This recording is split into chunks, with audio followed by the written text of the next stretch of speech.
Hey everyone, welcome back to Corporate Decoder, the place where we decode the secrets hidden in plain sight within corporate filings. Today we're diving into TransCode Therapeutics, and let me tell you, they've made some interesting moves, especially when it comes to their partnerships and how they plan to fund them. Before we get into the nitty-gritty, if you're looking for clear, no-nonsense explanations of what these corporate reports really mean for companies and investors, make sure you're subscribed. And hey, we've got a fantastic Discord community where we break down these filings even further. The link is right there in the description. So, TransCode Therapeutics Inc. has inked a deal with Massachusetts General Hospital, or MGH as it's often called. This is a just any deal. It is the second amendment to an exclusive patent license agreement. Think of it like an update to a contract that gives TransCode rights to use certain patents from MGH, likely for developing new medical treatments.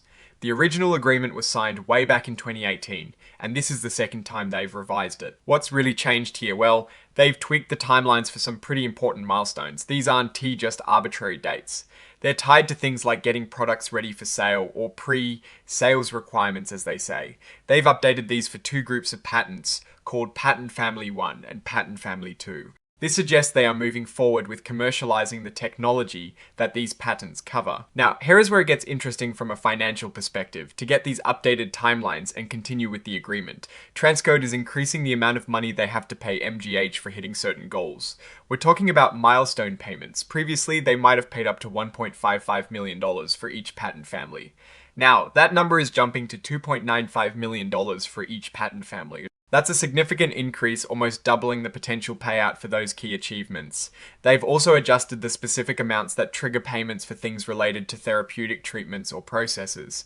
This amendment signals a few things. First, TransCode is committed to advancing these patents, likely because they see real potential in the underlying science.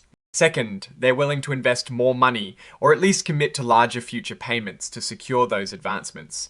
For MGH, this means potentially greater financial returns as TransCode progresses. Let's take a quick look at how TransCode is set up as a company. They trade on the NASDAQ capital market under the ticker symbol RNAZ. Their main product seems to be related to common stock, with a very low par value, which is pretty standard for biotechnology companies. This tells us they are a publicly traded entity focused on developing therapies, and this patent agreement is a crucial part of their strategy. It's also worth noting that TransCode is an emerging growth company.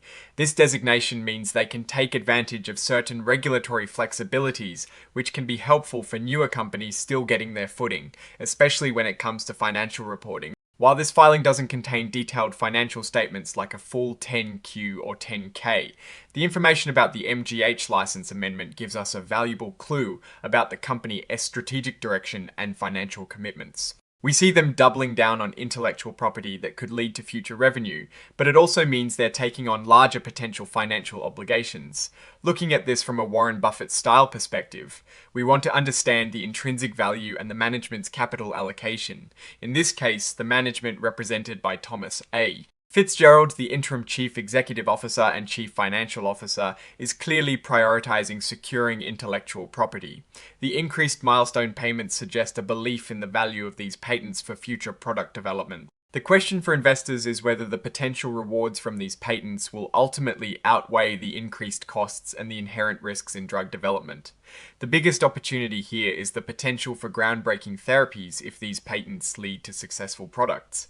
However, the risks are substantial. The biotechnology sector is notoriously volatile, and drug development has a high failure rate. The increased financial commitments mean TransCode will need to manage its cash flow very carefully, especially if it's still in the early stages of development and not yet generating significant revenue from these specific patents. My take on this filing is that TransCode is making a strategic bet. They are willing to pay more for the rights to technology they believe will be key to their future success. This shows ambition and confidence in their research and development pipeline.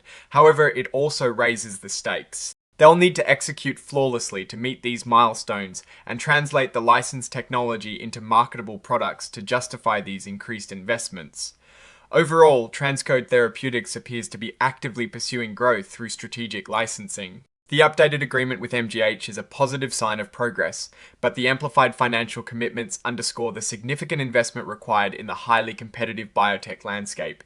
Investors should closely watch how TransCode progresses in meeting these new milestones and advancing its product pipeline. Alright, that's our breakdown of TransCode Therapeutics' latest update.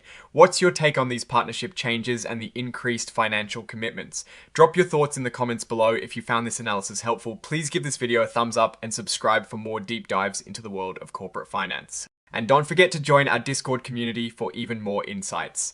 Thanks for watching. See you next time.